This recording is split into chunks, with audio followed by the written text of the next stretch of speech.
Hello. This is an appeal for reason and responsibility from one of the 800,000 furloughed federal employees to our government.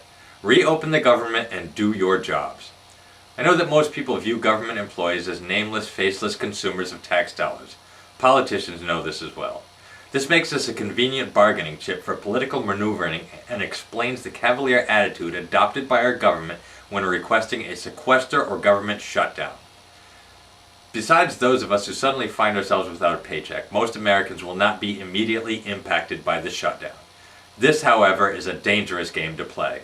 Everybody would love the cost saving of closing the fire department right up until the time your house was on fire. I'd like to tell you a little bit about myself and my job in order to put a face with the title of government employee. My name is Timothy Broder, and I am a federal civil servant. I am also a combat veteran and a current member of the Connecticut Army National Guard. Since 9/11, I have been deployed to Afghanistan, Iraq, and Kuwait. Prior to that, I served in the active army and spent time in Korea, Thailand, and several other domestic bases and training sites. In my military career, I've had to miss many of my children's birthdays and various other significant family events.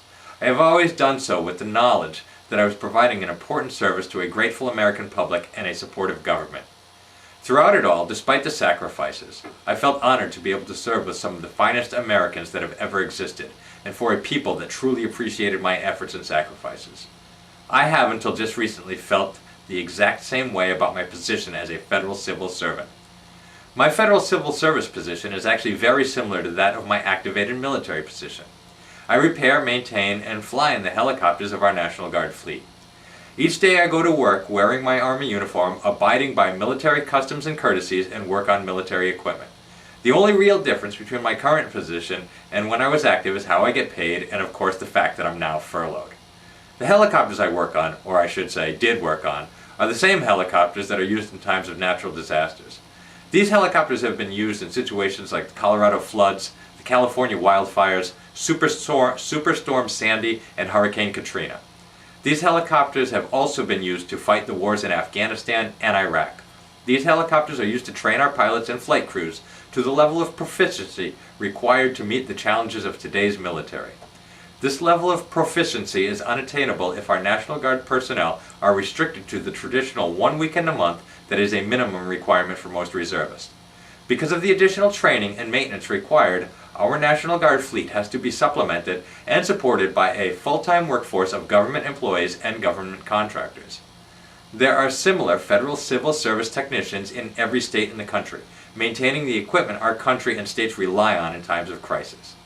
Because of the ineptitude of our legislative branch of government, all of these workers are now jobless and our fleet readiness is significantly reduced. Like the fire station analogy I used earlier, when your home is burning is not the time to wish you had supported the fire station. And a national emergency will not be the time to wish we had maintained our National Guard fleet of helicopters or funded other government organizations like the CDC. To the members of Congress, do your job and pass a budget.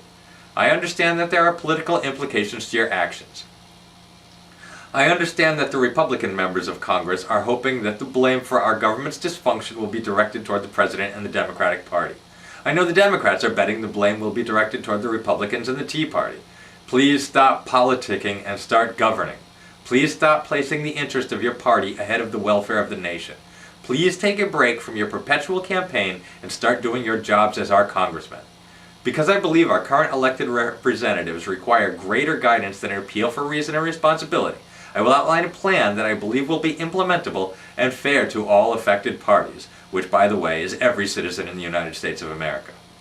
Pass the full budget as proposed by the Senate. Increase the debt ceiling. This will ensure that our government will be restored and we can stave off a global economic crisis. When our government is again functioning and you are no longer ineptly staggering from crisis to crisis, efforts should be made to trim fat and balance budgets.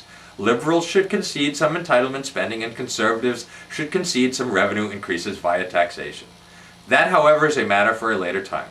Before I can expect you to do your jobs well, I need to see that you are capable of meeting your minimum job requirements, and so far I'm not very impressed. It seems to me that the greatest point of contention in this budget battle is the appropriated funding for the Affordable Care Act, also known as Obamacare. To the Republican members of the House of Representatives, if you truly believe that repealing the law is in the best interest of your constituents, then propose a repeal the way you would for any other law. Have it go through both houses and then present it to the president for signing. If he vetoes your proposal, it can still become law if both houses of Congress have a 2/3 majority in favor of your proposal. This is how laws are made or repealed. I should not have to explain this to you. It is your job. I see many of you professing to uphold and support the Constitution of the United States of America. Many of you even carry a pocket version of this document with you. I recommend you reference it now and look at Section 7 of Article 1, and you will see that it outlines exactly what I have just stated. It says nothing about defunding the federal government to oppose a vetted law.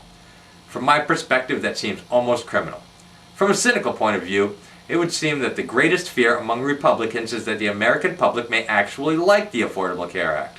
If the American public does find the law to be tolerable and somewhat of an improvement, it will be hard to justify the sky is falling rhetoric that your party has put forth for so long now.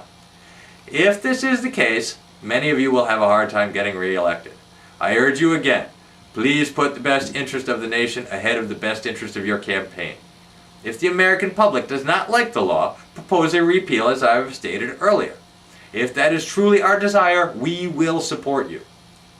I have paid attention to our government for quite some time, and I cannot remember a law that had so much controversy or misinformation surrounding it. It's easy to see why so many of our citizens are confused and concerned about the law. So for that reason, I'll spend a few minutes addressing concerns and questions that have been asked of me by my friends and coworkers. The most common question, and I believe the most valid question I get is, why do we need this law? The short answer is we don't. We don't need this law any more than we need any of the other laws that have ever been proposed or created. Having said that, there was a lot of reasons that this law was created. First, there are several people in our government and electorate who feel that one of our government's responsibilities is to ensure a healthy populace. Second, without government intervention, the cost of health care and health care insurance would skyrocket beyond the affordability of the average citizen. Third, those most in need, the impoverished or those with pre-existing conditions, were being denied coverage. Fourth, out-of-control government spending. This one I will elaborate on. There are currently 15 executive or cabinet departments that, along with the White House, make up our executive branch of government. Some of the departments are well known, like the Department of Defense or the State Department. Others some people have never heard of. If you ask most people what department spends the most money, they would probably guess the Department of Defense. After all, they buy things like aircraft carriers and jet fighters. It'd be a good guess, but it'd be wrong. In 2009, the Department of Health and Human Services budget was by far the largest, greater than the next two combined, which were the Department of Defense and the Department of Labor. It's been a law for quite some time that hospitals must provide for the sick or injured regardless of race, age, country of origin, sex, or ability to pay. Basically, they can't deny treatment to anybody for any reason. Because it is the law, the government must reimburse the hospitals for those who cannot pay. Because millions of Americans are uninsured, and more were becoming uninsured every day, the American taxpayers were left holding the bill. Most of the uninsured sought treatment at emergency rooms, which is the least cost-effective method of treatment. A large part of the budget of the Department of Health and Human Services was dedicated to these reimbursements. The spending was out of control, and there was no end in sight to the money hemorrhaging out of this program without a law that gave some government oversight. So in effect, this law was in part created to save taxpayer dollars. Another question I often get asked is, since everybody has to get health insurance, even the really sick, won't my premiums go up? From my understanding of the law, some people's rates will go up. Some will go down, but most middle-class Americans will be paying about the same for about the same coverage they have now. Rates for what you personally will pay can be found online or through your state exchanges. Remember, depending upon your income, most people will be allowed a government subsidy that can help offset the premium. That leads me to my next question. If the government's going to subsidize this huge program, won't my taxes go up? No. No, they won't. At least not as a result of this program. If you recall what I said earlier about the budget of the Department of Health and Human Services, you will see that you are already giving up your tax dollars to pay for the uninsured. Only before it was being spent in the least efficient manner possible. If the program works properly, there may actually be a reduced financial burden for the average citizen. The last question I'd like to cover is, why should a healthy 22-year-old be forced to buy a product they aren't going to use anytime soon? I'd like to point out that I'm not the only one this question has been presented to. This one went to the Supreme Court. Their take on it was that even if you have no intention of using it in the near future, you will require the services of a healthcare provider eventually. For that reason, they deemed it constitutional. There will be disproportionate distribution of resources involved with this law. I would like to point out that this happens with just about every government spending program. I pay state taxes to maintain the roads in my state. Some of these roads I may never drive on. That does not mean that I can opt out of that portion of my tax burden. I may drive on one of these roads once, or at one point in my life I may use these roads daily. My state must maintain these roads for all those who do drive on them or who will drive on them. They are not going to tax only the users of the road and bar all others' access. The same mentality has been adopted for the Affordable Care Act. I believe that I've said enough about the health care law. I don't want to sound like a cheerleader for the Democrats. There are certainly provisions within the law that I disagree with, but at least I understand why it was proposed and then made into law. My hope is that anyone watching this who didn't previously have this understanding now does. What I can't understand is how defunding the rest of the federal government can be considered a sensible method of opposition to this law. Throughout my military and federal civil service careers, I have done my best to live up to the expectations of my superiors, my subordinates, my government, and the United States public. It has been my observation that those around me have done the same. I have reacted to enemy fire under administrations I agreed with and under administrations whose policies I did not agree with. So did all of those around me.